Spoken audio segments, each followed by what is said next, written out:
Good morning. We're going to do a video today on a Harbor Freight sawmill build. Morning, Rexy Roo. There she is. I bought this several years ago off a guy in Redding, California. Used it a few times to mill some logs. But it was in its original version with the green tracks, the green shorter tracks.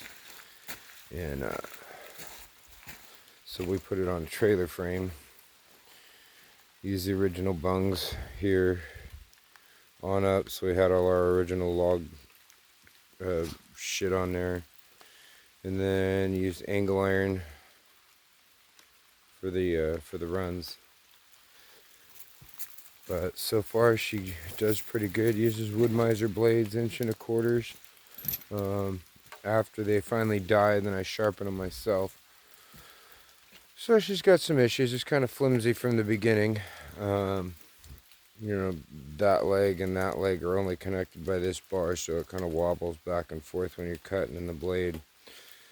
Tracks get dirty, so you got to put some sort of track cleaner on them. I got to get a couple more on there. That one works pretty good, but the rest of these get gummed up, as you can see in there.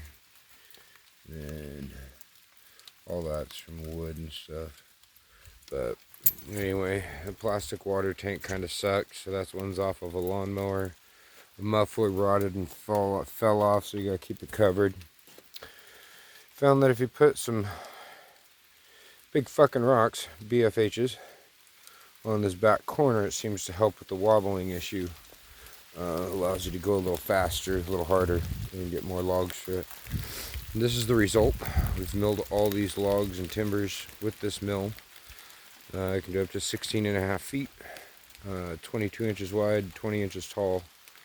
Did all the siding. It's all cottonwood and beetle-killed spruce. Let's see if I can zoom in on it, so you can tell the different panels. He used some used windows. Bought brand new 25-foot sheets of metal roofing. The door here, there, I got from Home Depot for $100. It was on the messed up markdown list, and I talked them down from like $250 to $100. It was pretty hammered, but had it fixed in a few minutes at home. She looks pretty rough right now, but got a wood stove going in the RV. She's nice and dry. Yuki made it, got rolled over. Other dogs, side by sides, car under the tarp. Driveway out to the main road out there, way down there. And little Rexy Roo playing King of the Hill. But anyway, overall, it's a pretty good mill. It seems to be holding up just fine. Buy all my blades in a box from Wood Miser up there in Anchorage when I go up. And it's not too bad. It's like $3.50 for a box of 15. But yeah, you know, it works pretty good. Once you get it set out and leveled up and tuned in, it does really well. We can bust out some logs pretty quick. I mean, if you're only doing double-sided, you're talking a log every 8 to 10 minutes if you got a guy helping. And but anyway, these are the size logs we're doing. They're not the biggest, they're not the best logs, which most guys probably wouldn't mill. But we're out here in the middle of Alaska, so working with what you got. We got plenty of them.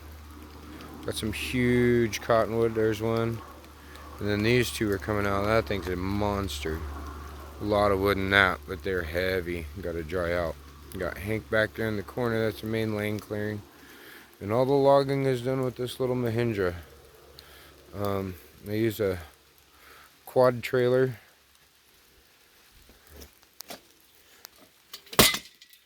An old Polar quad trailer, and took the bucket off of it. And we just lay the log down and 2 logs on top of it, strap them one from, you know, over the tops of the logs and down to there, and that holds the back on, and then you just take and loop it around the front of the logs here to hold the tongue in the middle, and then hook it on the back of the 3-point and tow it home like a trailer. And you got to go down that little trail right there out into the middle of that forest. So there's a little road right here that we get down. But that's the end of it right there, and our property goes way, way, way, way down there. But yeah, it's been a chore, but this little mill works pretty fucking good. I mean, for what it is, and I think I bought it for like $1,500, and then like another $400 in materials and shit. But the motor, the clutches, the bands, the bearings, all that stuff have been great. They're actually resealable, so you can you take the seals off, clean them up with brake cleaner, and then re-grease them, clean them out, and re-grease them. And so far they're holding up, no wear, no nothing like that. My little guide bearings up here, I replaced. As you can see, this one right here is not in the greatest shape, but she still works. And most of the time, if your saw is set up, you're not running against them. If your saw is running right, if you hit those, then you're doing something wrong. But yeah, no, it's been cute, cool little machine. Every crank is a quarter turn, or roughly thereof. So I haven't been going by. I've matched up my measurements to the amount of cranks, and figured out it's a quarter turn per crank. We needed a shed, so I stole a van. There's a couple of abandoned vans parked out there. There's another one. I think I can go steal it for a tree stand, and mill up some posts. To put it on some posts. But yeah, this is her. I've had it for. I got this thing in 2014, and then used it for several years, and then modified it before we moved up here to Alaska and put it on a trailer. I hate to keep turning you around, sorry if you get sick. But my car trailer over there, you see there's a trailer ball on top of it, and that's where I hooked it on. The front of it gets hooked on up at the front, at the ball. And then toward the back there was a big hoop, a square hoop at the back, and I just set the whole thing up on top. Bolted it down and drove it up here to Seattle, Washington. Put it on a boat. It made the trip, amazingly enough, across the ocean and everything else. So totally worth bringing it. Just sure we wouldn't have that without it. So congratulations, Chinese children. You did one hell of a job. As far as like Harbor Freight goes, we still get all the Harbor Freight stuff, running off all Harbor Freight tools.